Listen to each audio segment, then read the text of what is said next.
Everyone thought I was invisible, quiet, shy, unremarkable. They laughed behind my back, ignored me in meetings, dismissed my ideas. But they did not know. I had been watching, planning, waiting. One small mistake would give me the perfect opportunity, and when it came, the world would finally see me and feel the consequences of ignoring me. My name is Emily Carter. I am 27 years old. I work as a junior editor at a publishing company in New York. I live in a small apartment with my cat, Luna. I have always been quiet, reserved, and careful. People assume the quiet ones are harmless, easy to overlook. That has been my life. Unnoticed in classrooms, overlooked at work, dismissed in social gatherings. At the office, my coworkers are loud and confident. They interrupt me in meetings. They take credit for my ideas. They gossip about me quietly, assuming I will not notice. It has stung silently. I have endured it for years, quietly observing their weaknesses and habits. Despite the humiliation, I never lost focus. I am intelligent, detail-oriented, and patient. I know things they do not, small errors they make, secrets they hide, trust they betray. One day, I knew it would come together. One day, their arrogance would be their undoing. That day was closer than anyone imagined, including me. I left work that evening feeling calm, almost satisfied. Something was about to happen, something that would prove that the quiet girl should never be underestimated. I began noticing small signs that the company was on the edge of chaos, mistakes overlooked, emails sent incorrectly, deadlines ignored. My colleagues were overconfident, careless. They did not notice me quietly documenting every error, every misstep they made. I filed it away, mentally building a subtle plan for retribution. Then came the big opportunity. The head editor announced a major new project, one that would make someone's career. The team gathered in the conference room, ideas flowing. I listened silently. Everyone else spoke loudly, pushing their own agenda. I contributed only when necessary, my ideas precise, impactful. Yet they brushed them aside, as usual. Later that week, my direct manager praised one of my coworkers, Sarah, for an idea I had suggested. My patience grew, quietly simmering. I knew this was my moment to act, and it would be executed carefully. I began planning small, strategic moves that would expose their incompetence and elevate my contribution. I started noticing patterns. Who relies on whom, which projects they cannot handle, and which colleagues made critical errors under pressure. I also discovered that Sarah had a secret, one small but significant mistake that could derail her credibility if exposed. My strategy began to take shape, subtle, patient, and entirely unnoticed. I did not confront anyone, not yet. I created spreadsheets, documented errors, and anticipated the reactions of everyone involved. Every day, I watched their confidence waver in small ways. Comments were overlooked. Instructions miscommunicated. Small failures accumulated, and I knew I was close to the turning point.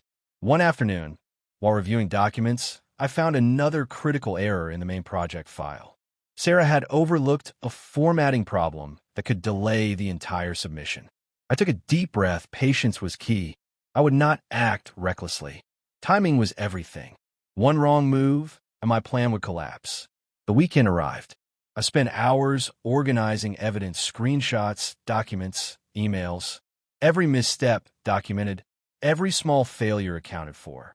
I knew when the project presentation came, I would have the advantage, and the quiet girl who was ignored for years would finally emerge from the shadows. That Monday morning, I walked into the office with calm determination.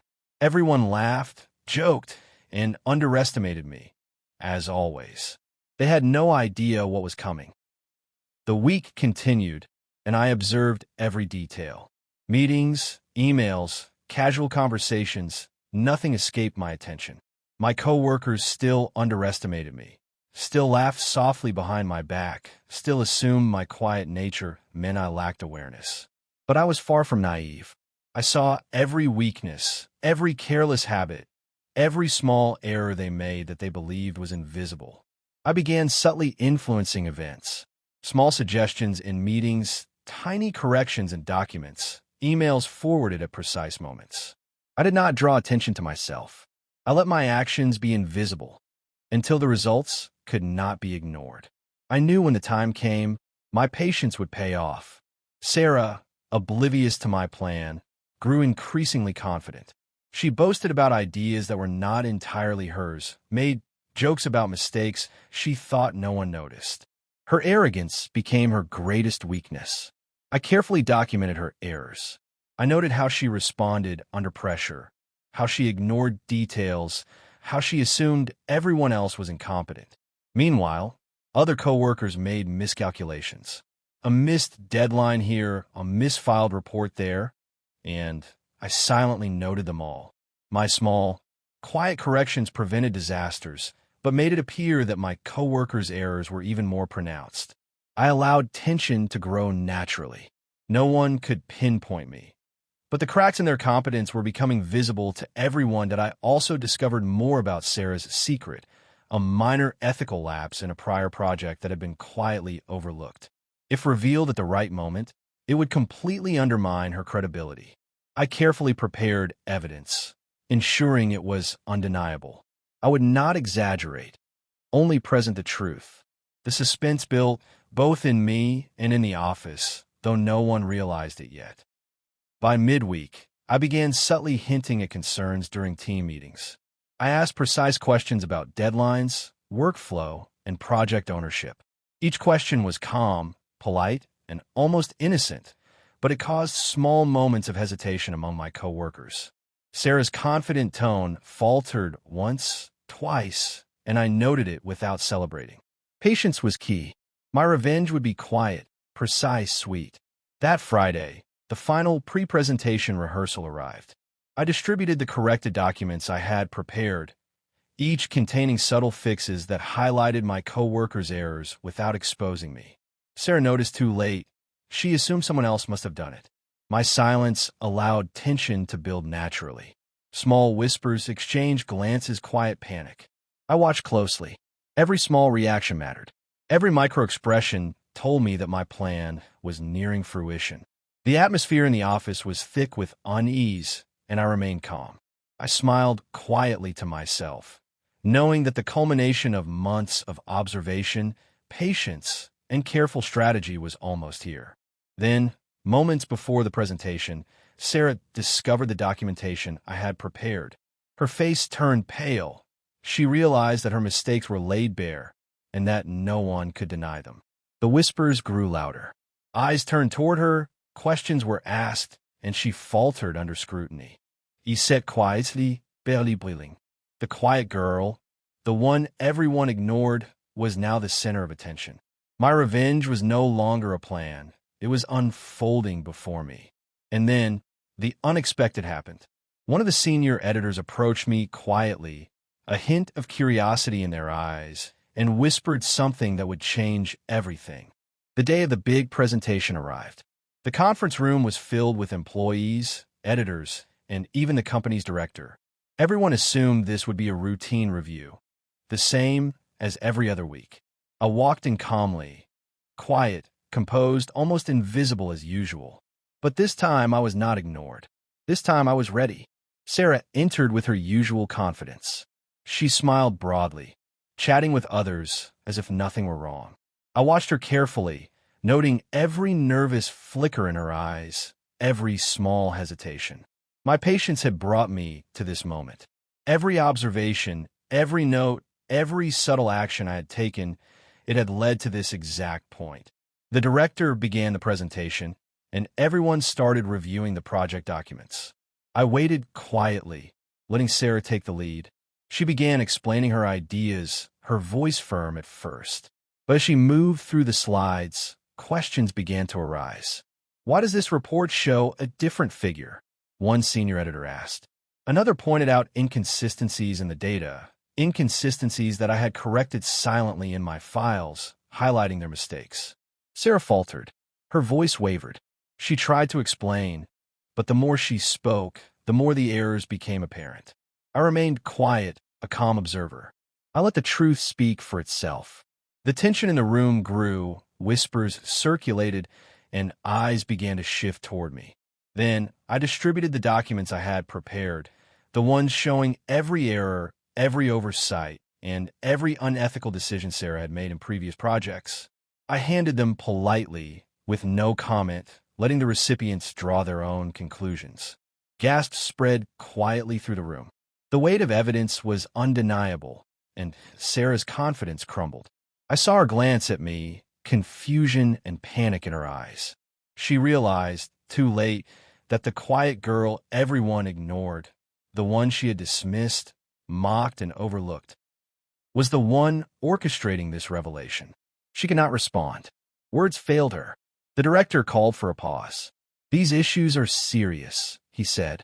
"We will review them carefully and determine next steps." The room was silent. Sarah looked around, disbelief etched into her face. I remained calm, my patience rewarded, my silent revenge complete. The aftermath began immediately. Sarah was removed from her leadership role temporarily, pending further review. Colleagues whispered about the quiet girl who had finally revealed the truth. I remained professional, speaking only when necessary, letting my work and evidence do the talking. Yet the climax was not only about exposure. It was about realization. I watched as my coworkers reflected the arrogance that had blinded them to my quiet presence, the underestimation that had allowed me to act strategically, the lesson they had ignored for years. And I felt satisfaction, not malice, not gloating, just the deep understanding that careful observation, patience, and strategy could balance the scales, even in a world full of dismissive voices. As the meeting ended, eyes still turned toward me, curious, cautious, and perhaps a little respectful. I walked out calmly, carrying only my notes and my composure. Outside, the city hummed with life, oblivious to the quiet victory that had occurred inside those walls. That evening, I returned to my apartment. Luna curled up on my lap, unaware of the world-changing events that had taken place. I felt a quiet peace, the kind that comes from knowing that justice can be delivered without confrontation, without chaos, only with patience and careful planning. But even in quiet victory, questions lingered. Would they ever truly understand the impact of underestimating me? Could they learn the lesson that I'd shown them so subtly, so thoroughly? Or would they continue, as before, blind to the consequences until it was too late? And as I sat there, reflecting on the events, my phone buzzed. A message from someone I had never expected, someone from higher management, hinting that this situation might not be over, that perhaps the real consequences were only beginning. After the presentation, the office atmosphere shifted. The tension that had filled the room slowly dissolved, leaving behind awareness and reflection. Sarah's mistakes were now undeniable. Her confidence had faltered. Colleagues whispered quietly, processing the events, realizing that the quiet girl they had dismissed had changed everything with patience and strategy. I returned to my normal routines. Work continued. Meetings continued. Yet, I felt different, more confident, more aware of my own strength. I realized that being quiet was not a weakness. Observing, listening, and acting carefully. These were tools I could use to protect myself and ensure fairness. I also understood the power of subtle influence. Revenge does not require anger or confrontation. Sometimes it is a quiet, calculated act that allows truth to speak for itself. I had exposed the mistakes, not to humiliate, but to restore balance, to show that actions have consequences, even for those who think no one is watching. Neighbors, colleagues, and even management began treating me differently, not out of fear, but respect. They recognized that intelligence and patience could be more powerful than loud words or arrogance. I felt a quiet satisfaction, the kind that does not boast, but simply knows that justice was served thoughtfully. The lesson was clear: never underestimate those who seem quiet. Often, they're observing, learning, and planning, and when the time comes, their impact can be profound. If you are overlooked, ignored, or dismissed, remember this: patience and careful strategy can change outcomes in ways you never imagined. Actions speak louder than words, and even the quietest voice can be the one that changes everything. What would you do if you were in my place? Would you remain silent? Or would you find your own quiet way to ensure justice? Share your thoughts in the comments below.